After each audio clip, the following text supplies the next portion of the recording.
أعزائي المشاهدين، ازيكم عاملين ايه؟ ان شاء الله تكونوا يا رب بخير. انا النهارده هعمل لكم صينيه القرنبيط باللحمه المفرومه والبشاميل. انا بجيب اول حاجه القرنبيط، بقطعه قطع صغيره كده، وردات صغيره زي ما انتم شايفين كده، وغسلاه كويس في صينيه، مغسول كويس جدا، وردات كده صغيره، قرنبيطه صغيره مش كبيره. وهجيب نص كيلو من اللحمه المفرومه، بصلة متقطعة قطع صغيرة، قطعة من الزبدة، وعندي 4 فصوص من الثوم يكون مفرومين، وعندي التوابل بتاعتها ملح، وعندي فلفل وبهارات مشكلة، وبستخدم مع الزبدة الزيت. أول حاجة هعملها، هنجيب حلة تحط فيها مية، ونسخنها على البوتاجاز، وهحط فيها القرنبيط. ديكوا شايفين كده انا مسخنه الميه، هحط معلقه من الملح في الميه زي ما انت شايفه كده، وهحط شويه من معلقه من الكمون. ليه انا بحط معلقه من الكمون؟ علشان الكمون بيضيع الانتفاخ اللي بيبقى في القرنبيط. في ناس كتير ما بتحبش القرنبيط عشان بيعمل انتفاخات، فاحنا عندنا بنحط معلقه الكمون دي عشان تضيع الانتفاخات. بعد كده هجيب القرنبيط وهدلقه كده، انا عاملاه طبعا زي ما انت شايفه كده وردات، احطه في الميه السخنه، وهخليه لغايه لما يستوي او يتسلق كده، بس ما يتهريش منك اهو.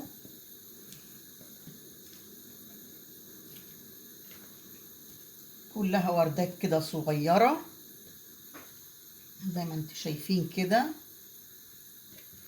وردات كده صغيرة.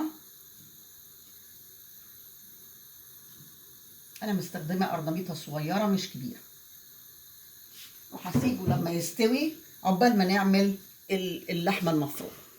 احط حلة، وهحط حبة من الزيت،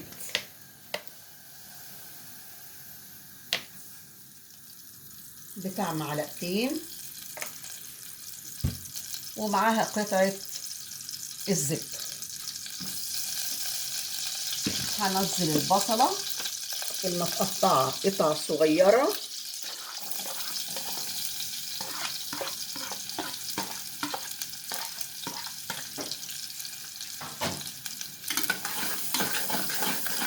ويا دوبك بديها كده تتبيلة صفرة كده زي ما انت شايفة معايا كده،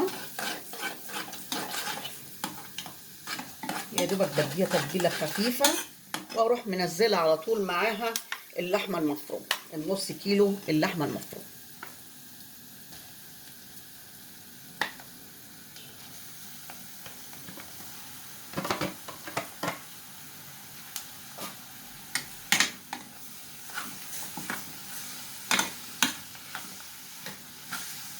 هبدل الحلة بطاسة، وهعملها فيها احسن عشان تقدروا تشوفوها اكتر.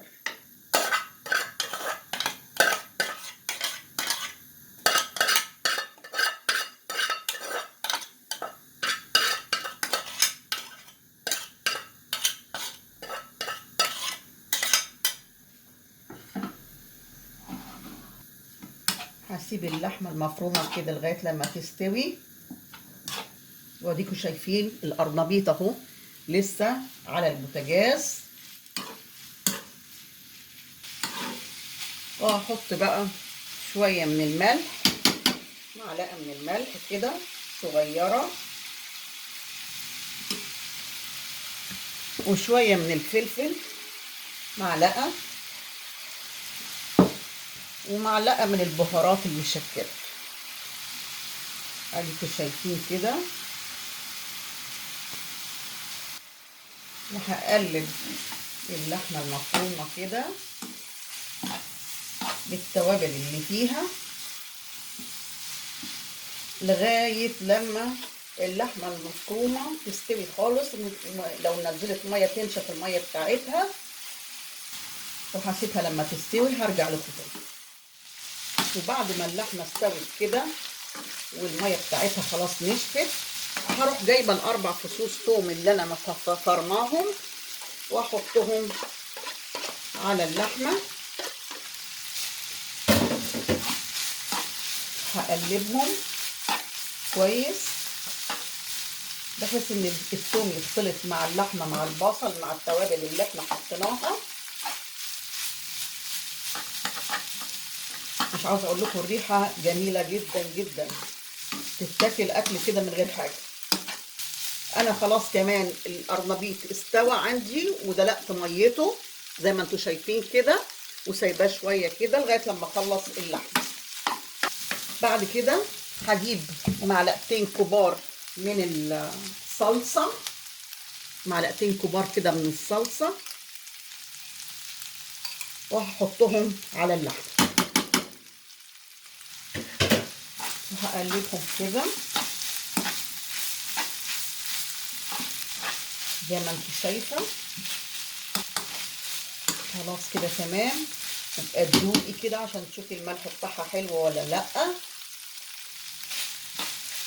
هبتدي بقى احط الحاجه في صينيه، هحضر صينيه وهجيلكوا تاني.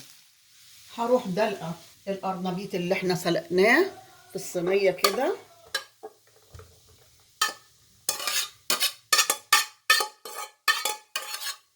هو خلاص استوى.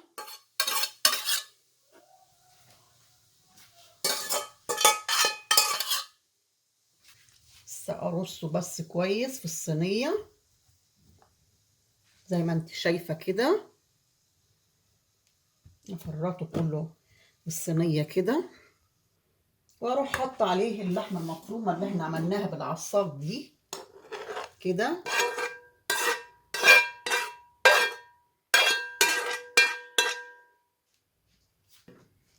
وافرطها عليه كده كله.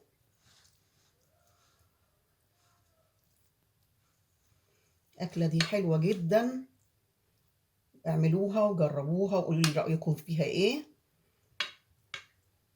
هتعجبكم جدا.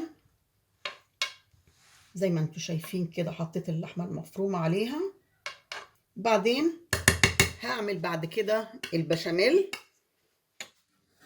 هنجيب كده حله، هنحط قطعه من الزبده ومعلقتين زي ما انتم شايفين كده من الزيت، وهجيب 3 معالق من الدقيق. هنحط 3 معالق كبار كده من الدقيق،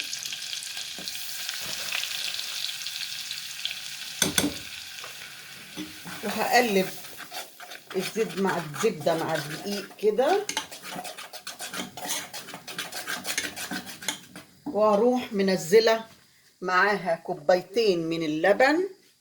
ادي كوبايه، وادي كوبايه تانية من اللبن، وهحط شويه من الملح، حبه صغيرين كده من الملح قوي، لان انا هحط معاها واحده مرقه. شايفين مرقه كده، هفتفشها كده جواها، وهحط معاها شويه من الفلفل، معلقه بتاع ربع معلقه من البهارات المشكله، وهقلب كده زي ما انت شايفه اللبن مع الدقيق مع المرقه اللي احنا حطيناها.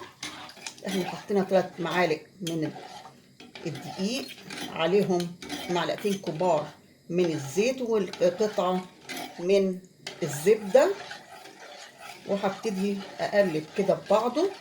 وحطينا التوابل، حبه ملح صغيرين جدا لان المرق بيبقى فيها ملح، وحطينا الفلفل، وحطينا بهارات مشكله.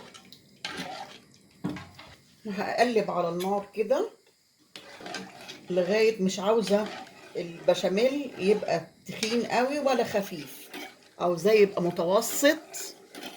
هوريك ازاي في الاخر. وانا كده بقلب هحط شويه من الموتزاريلا، او لو ما كانش عندك موتزاريلا هتحطي جبنه كريمي. هحطهم شويه من الموتزاريلا بيدي طعم حلو جدا للبشاميل وبيغير من طعمها خالص. اهو هتسيبها كده. شايفين القوام بتاعها ايه؟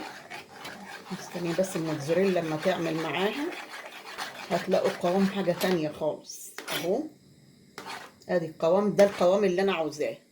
شايفين اهو. هطفي البوتاجاز على كده. احاول اعمل عشان الموتزاريلا تعمل معاها كده. شايفين القوام؟ انا عاوزه القوام بتاع البشاميل كده. بعد كده هروح حطها على القرنبيط باللحمه المفرومه. شايفين القوام بتاعه؟ قوامه زي ما انتوا شايفين كده. هبتدي بقى احطها على القرنبيط باللحمه المفرومه.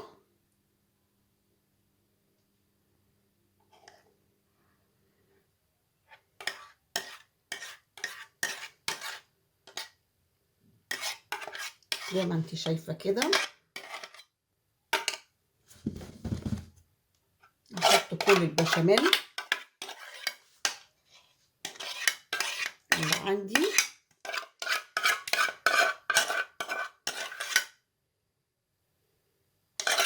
هغطي كلها، هغطيها كلها كده.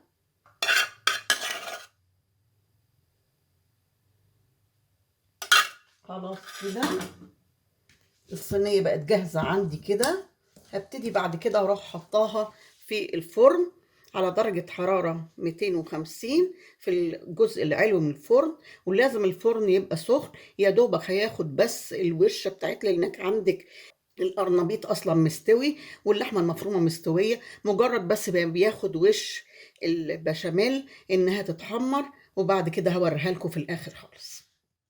ودي صينية قرنبيط باللحمة المفرومة والبشاميل زي ما انت شايفة كده. اخدت تقريبا ربع ساعة في الفرن. انا عاوزة اقول لك البشاميل اللي انا عاملاها دي بشاميل بيضة، لكن انت لو حبيتي تحطي بيضة واحدة على البشاميل وتضربيها معاها قبل ما تحطيها في الصينية مفيش مشكلة. لكن انا عاملاها بشاميل بيضة على اساس ان انا حاطة فيها كمان الموتزاريلا. انا عاوزه اقول لكم القرنبيطه دي يعني جميل جدا، واحنا في اوقاتها هتبتدي الشتاء، فهو مفيد جدا لصحه الجسم لانه فيه فيتامين ج، وعندك كمان فيه فيتامين بي 6 وبي 3، وكمان مضاد للاكسده، وفي احماض اوميجا 3، وكمان في مجموعه من المعادن بتحتوي على الكالسيوم والمغنيسيوم والفوسفور. يا ريت لو عجبكم الفيديو بتاعي ما تنسوش تدوسوا اعجاب للفيديو وتشتركوا في القناه وتفعلوا الجرس عشان يوصل لكم كل جديد. وبالهنا والشفا.